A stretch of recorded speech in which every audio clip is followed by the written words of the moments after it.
All right, everyone, welcome back into another fantasy golf video. Going to be breaking down round 2 here of the Players Championship, talking about my favorite bets. That's going to be prop bets, head-to-head bets, and also 3-ball bets. We're then going to break down the PGA DFS slate as well for round 2 showdown. But first, I want to get into a quick recap of round 1.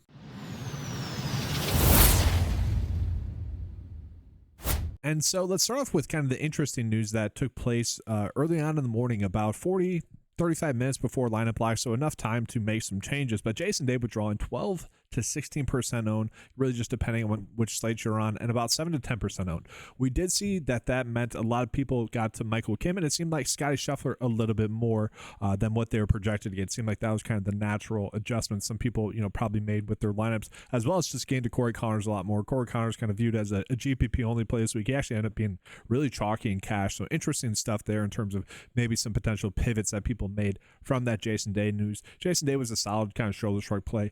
Very annoying that didn't work out. That's actually hurting me a decent amount in some builds. I mass swapped to him to Corey Connors a decent amount, but I also got to Michael Kim and then Hideki a lot more because of that, and off of Denny McCarthy a little bit as well. I had a few hand builds that are looking pretty good. I was still able to get Corey Connors on, but if Jason Day just plays and even misses the cut, I'm having a much better day. A little bit tilting there, but overall, seemingly in some pretty good spots. And so a lot of that is just simply due to, honestly, a lot of the pivots for Michael Kim are paying off, specifically the clear-cut obvious one. Alex Smalley really going off -4. Now, is that going to continue into round 2? We'll end up seeing. But basically every natural pivot that you would have bet on to Michael Kim is doing better than him, which is boiling pretty well in a lot of GPP. So it does look like it kind of being a pretty solid GPP week we'll end up seeing there. But kind of a little bit of a random-ish leaderboard, if you will. Like Aaron Rai, everyone seemed to be on him, including myself. No surprise there that he's playing well. But then you got Lucas Glover, Camilo Villegas, JJ Spawn, Billy Horschel, Akshay, who it's annoying because Akshay was a golfer that someone popped last week as well. Max McGreevy, who was someone that we were on for DK Pick 6 to make the cut. So hopefully that'll end up hitting. That's looking pretty good. But really you have like Rory and then Denny McCarthy there as well. Alex Smalley, that's fine, but he was obviously more of a GPP play at his price tag. Aaron Rai, it is kind of a more random leaderboard, so I do expect some of the other really good players to come out and play well. The interesting thing here is when we look at kind of the early AM and late tee time splits, I want to call us out. So the golfers that are going off of the early tee times in round 2, they shot really well. They shot under par on average, okay? We look at the late tee times, they shot much worse. Okay, they shot about 1.32 over par. Now, what you have to do when you're looking at that is let's just sort by salary, right? Let's do the late by salary. In terms of players that were like great plays, we really didn't get any this week. I went over this. We had 0 core plays on the week, so we were kind of expecting some randomness, but like Hideki was a solid play, had a little bit of slight caution with his driver accuracy. That actually came up and hurt him a decent amount in round 1. We'll see if that happens again. The best play on the board for this group was Justin Thomas, especially for round 1 showdown, and he had the worst round out of anyone. Okay, and so naturally when one of the studs and 2 of the studs struggle that are supposed to be good, that's going to skew the scoring. Ludwig as well. He only shot -1. Now, kind of not too crazy, somewhat ish would expect that. Russell Henley didn't exactly have it going for him. Shot even par. Shane Lowry shot even par. But after that, I mean, there really wasn't any other players that you would truly expect to go out and play well. So when we look at this early tee time, the golfers at the early tee time in round 2, it's loaded with golfers we would expect to play well this whole tournament. So naturally, there would be an advantage for this group because they're just stacked with better golfers. They literally have the 4 best golf plays in the field this week, or 4 best golfers in the field this week in this group. Okay, Dawson, Tommy Fleetwood, Daniel Berger, who all really popped this week. It's not that crazy, especially when, again, you look at some of the really good plays from the AM PM split, like JT, who struggled. It does make sense. So that's my long way of saying, when we look at this weather report, it depends where you look, guys. We're seeing 19 mile per hour winds on Friday. We'll see. That is later on in the day. It does seem like actually the AM tee time is going to benefit. So I think if people are looking at that tee time split saying, oh, the PM wave from round 1 ended up playing so much better, we need to attack the PM wave again in round 2, I kind of think that that's like the wrong route to go, just because, again, one, the weather might suggest that the AM tee time could end up playing a little bit easier, but two, all the best golfers, again, in the field were in that PM split. It's like they saw that weird trend that was going, that everyone on Twitter seemed to like, where a lot of the winners of this event have come from the AM PM split, and players was like, we're going to change that. We're going to load up the PM wave. So that's my long way of saying, for showdown purposes, we are probably going to want to be targeting those golfers. And let's just, since we're already talking about showdown, let's just jump into that. And so we're going to click on round 2 here, guys. We're going to get into the showdown rank, and we're going to just showdown rank.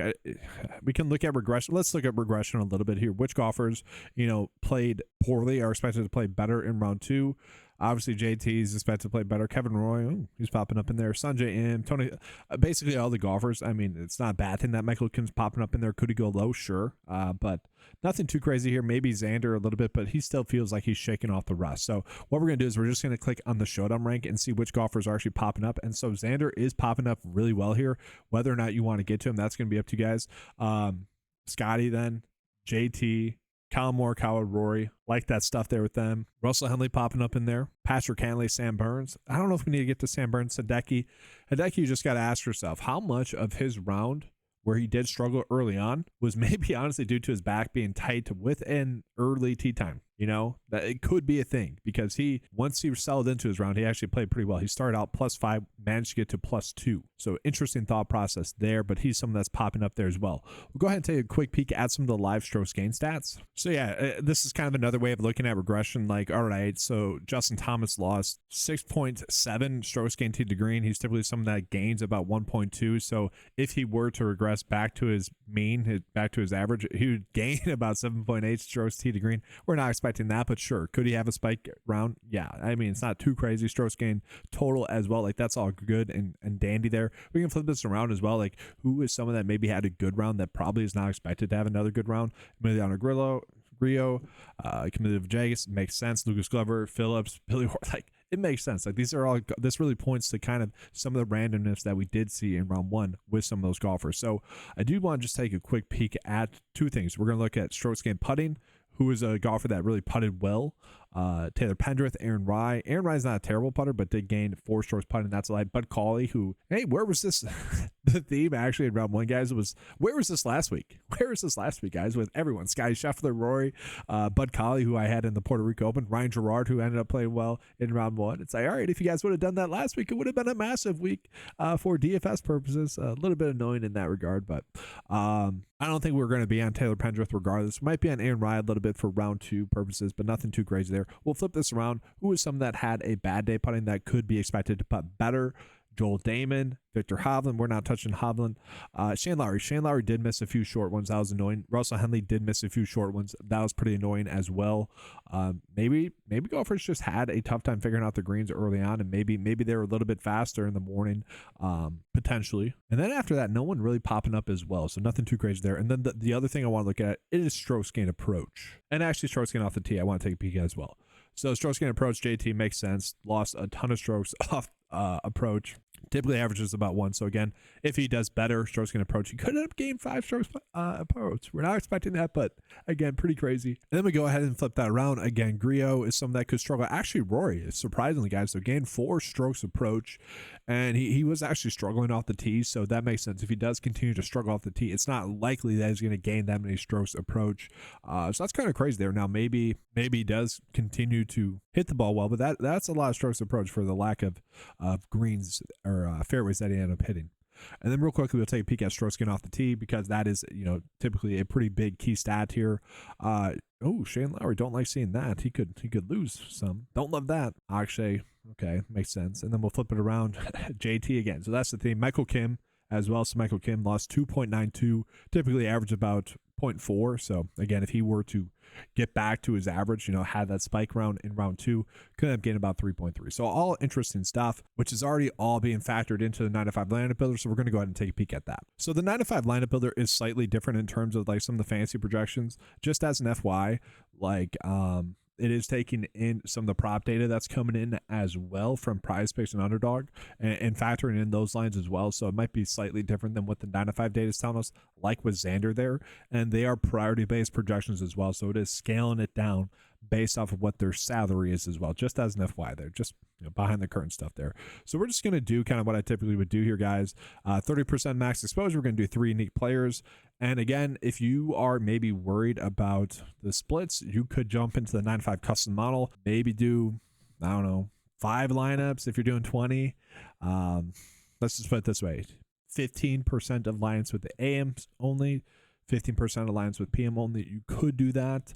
I'm not doing that, though. I don't think we need to do that. Again, I think naturally we're probably just going to get to a lot of the AM golfers, and if we get to some of the PM golfers that are expected to regress, I'm fine with that. So we are getting a lot of Sam Burns. I don't exactly like that. I'm sure we're going to get around 30. And Tony Finau as well. I don't think we need to get there as much. Maverick McNeely, I don't think we need to get there as much with him. Sun Jam, don't want to get. So it is telling us a lot of golfers that I maybe don't want to be on as much. Taylor Pendrith as well. But it is really spreading it out a decent amount. So I like that aspect. So for me, guys, I am probably going to make some slight adjustments to this, but we'll zoom in so you guys can see what the data is telling us is going to be the optimal lineup. And so it's telling us right now that Russell Henley, Patrick Cantlay. So I don't hate Patrick Cantlay, but I don't necessarily love this build. So very interesting there. That's spitting out as the optimal build. I would think we would almost want to do more of a studs and duds build. And let's just see what that would look like. Let's lock in Rory and Scotty and just see who that gives us. And I'm locking them into 100% of build. So I want to show this to you guys real quick. So I hit the lock button, which would naturally lock him into 30%, which is already what we're doing with the lineup builder. But I want them in 100% just to take a peek at what this would tell us. And if you guys have an idea if that's what you want to do. So Jaeger, who was another player that was a letdown last week. We're not getting to Max Homa. Don't play Max Homa. But Jonathan Vegas, that's okay. Keith Mitchell I'd be okay with. So interesting there. I would rather go more studs and dudsy actually, but that's fine. That's fine. Overall, my takeaways, I don't really love the round 2 showdown as much as I typically would, which is interesting there. I'm probably going to actually drop down from 30% max exposure and try to spread it out more and probably do about 25, just as an FYI. All right, so real quickly, we are going to go ahead and get into some round 2 3-ball bets as well. And we are actually getting some pretty darn good spots. So right at the board, guys, Benny Ann to win his group. Okay, this is a very big edge for us. So 41% likely to hit, but he also has a positive edge in terms of the 9 to 5 data as well. So very good spot. The payout's not as good because he is likely to win that group. Same thing with Wyndham Clark here as well. So 41% likelihood for him to win this group, but not a negative percent edge on that one. And then we got another one as well. So basically, this is telling us that they do not like Danny Walker here. Okay. Maybe we have to choose between Clark or Jordan Spieth here. But if you just want to go with Wyndham Clark instead of Jordan, that's fine. I did mention a bunch, guys. Pulling up this next bet here, Chan Kim as like the minimum price golfer that had 52% likely to make the cut per Vegas. Just interesting there. I just wanted to call it out. Fun stuff.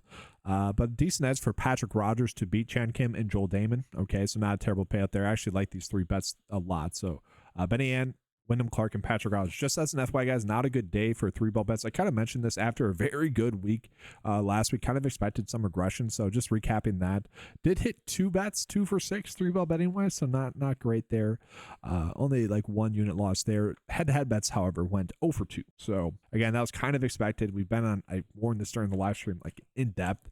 We've been extremely hot. Head-to-head bets actually hitting 70% on the season, so we knew that that was due to come down, and that just happened in round 1. Probably not going to happen in round 2, I would assume, but again, we're still dominating with the head-to-head bets, so maybe it does. We're going to jump into those right now.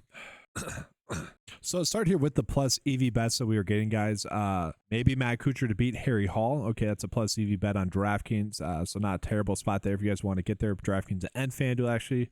So Benny Ann to beat Hogard as well. That's actually one of the better bets that we have on the board, I would say, just looking at it. And so that could be part of one of the matchup bets there, guys. So, or sorry, Harris English, beating Hogard, Ramses Hogard there. So don't mind that one. And then we'll jump into the 9 to 5 edge, just sorting by that. And we are getting a lot of big edges here, guys. We got Adam Schenk losing to Matthew Pavon. So minus 105 for Pavon to win that. Not terrible bet. Justin Rose losing to Adam Scott is another one that I like as well. And those are just going to be the 2 that I like the most there. So 2 bets there for head-to-head bets. And then lastly, guys, we're going to jump into some PrizePicks Underdog prop bets. So guys, as always, I like to start off with any prop line differences that we are getting, and we are getting some prop line differences. We are getting big prop line differences on all the books, which is kind of crazy to me. I don't really understand why that is, but take advantage of that. Worth calling that out. It's like Billy Horschel on PrizePicks, you could bet his over 4 birdies or better, but on Underdog, probably want to be betting on his under. I do think it's going to be slightly more. I know the scoring was good. I could see a tougher setup for Friday. Even though the round 1 setup was supposed to be a little bit difficult, especially with the pin placements, it wasn't extremely difficult, but difficult enough. I mean, that's clearly a spot that we should be getting to. If anything, yeah, we're probably just doing an over bet there on PrizePicks, but nothing too crazy. Let's just sort of buy the edge. It is worth calling out that yesterday we were getting plenty of good bets for under 4.5 birdies or better. I mentioned that on a better slip, and those ended up going 5 for 7. Okay, so very good stuff there. If you guys just did that on better, you end up with slight profit. If you guys paired those as 2 slip bets on PrizePicks or Underdog or better, you also obviously probably end up doing pretty well there. The good bet that we had was this one right here, Scotty Scheffler to get under 5.5 birdies or better. That one was pretty clutch. I use that with a lot of the better discounts that are typically out there per day, the daily discounts. So I ended up doing pretty well with that. I'm pretty happy about that. And so you could end up just betting on Scotty and Rory to not get 6 birdies. I mean, that is a lot. That is a lot. So I actually do like that bet a decent amount. That'll probably be my bet of the day if you guys want to run that out. From there, we're just getting a lot of pushes. So these bets that are at 4 birdies or better, you can get there knowing that they're probably just going to end up getting to 4 birdies or better. I don't exactly see the need to get there. And then, yeah, so Billy Horschel then, his under birdies or better on Underdog would be a good bet. JJ Spawn actually to get under 4.5. So these are all pretty good spots. We're not getting any better prop bets just yet, guys. But if we get more and you guys want to stack these, you could. But I would say these 2 would be my Underdog by the day there as well. And so that's going to do it for today's video, guys. If you want access to any of the tools that you saw in this video, head on over to 9to5sports.com. Get access to all the tools for $10 a month, guys. Gives you access to all the fantasy golf tools as well as all the prop tools as well for all the various sports. Thank you guys for watching. Good luck. And as always, let's keep cashing.